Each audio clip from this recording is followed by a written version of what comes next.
Gun legislation remains stalled on Capitol Hill, but at the local level, some schools are adding security measures, including armed resource officers.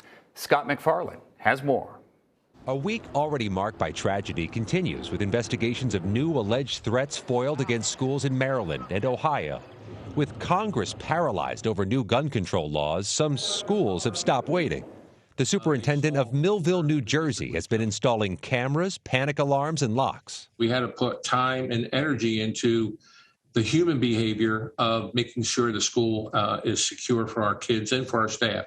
CBS News has learned U.S. schools have spent $150 million federal dollars since 2018 for so-called school hardening, including in Logan County, West Virginia.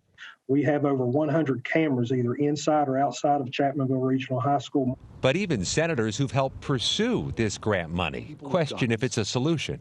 So we're going to build bunkers and castles for our children.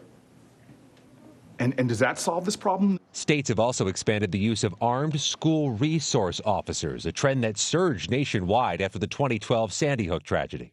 So what's the role? Are they a shield for the school, or are they the tool to keep kids from turning to violence? They have to go from officer-friendly, where they're off there greeting students when they get out of their carpool lines or greeting students when they get off the buses in the mornings, to, there's an intruder in the school, I've got to react now. But some of America's largest school districts recently removed the officers from buildings amid calls for police reform.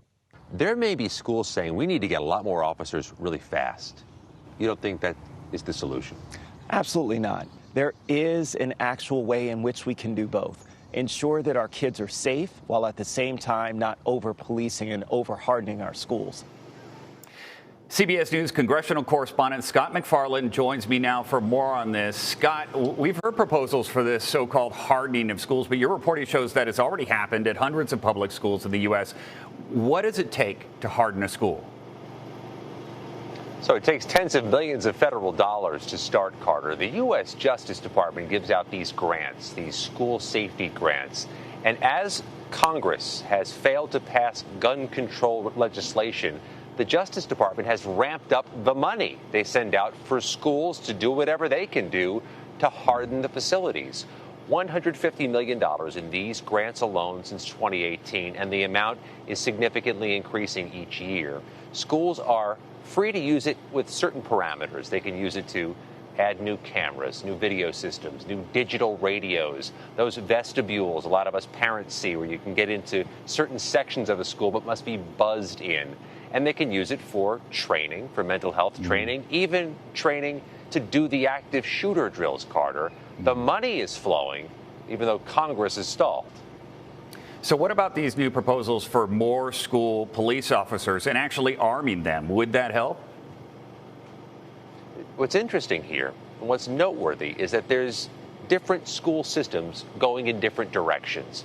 You'll see many states, after this shooting, make new proposals to fund a wider assortment and a wider distribution of school resource officers. In fact, Virginia's governor did just last night.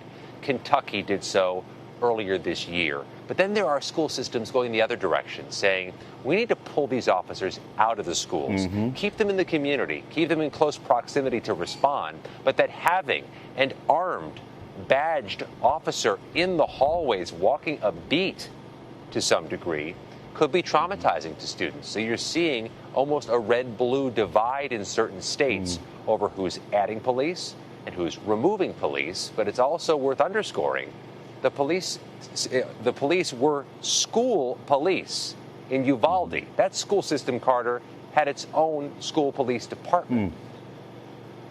So does the police department here in Los Angeles, and they have reduced the number of school resource officers. Now, turning a corner here, this is interesting because it was reported that Senate Minority Leader Mitch McConnell spoke with Texas Senator John Cornyn and encouraged him to begin discussions with Democrats on finding a middle ground on gun violence. This would be big, big news. What do you know about this?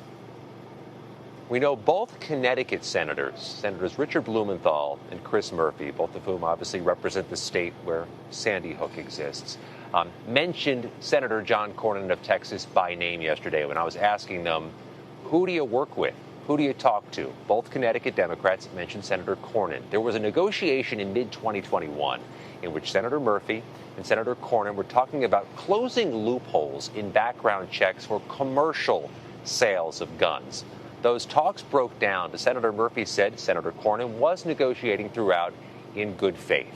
Senator Cornyn in the Capitol today says he's taking nothing off the table, that he would be open to conversations. But this is a limited type nugget of gun control reform, and it's still a very murky path to the necessary 60 votes. Well, any type of bipartisan move forward on gun legislation would be a big, big change. Scott MacFarlane, our congressional correspondent, thanks for joining us.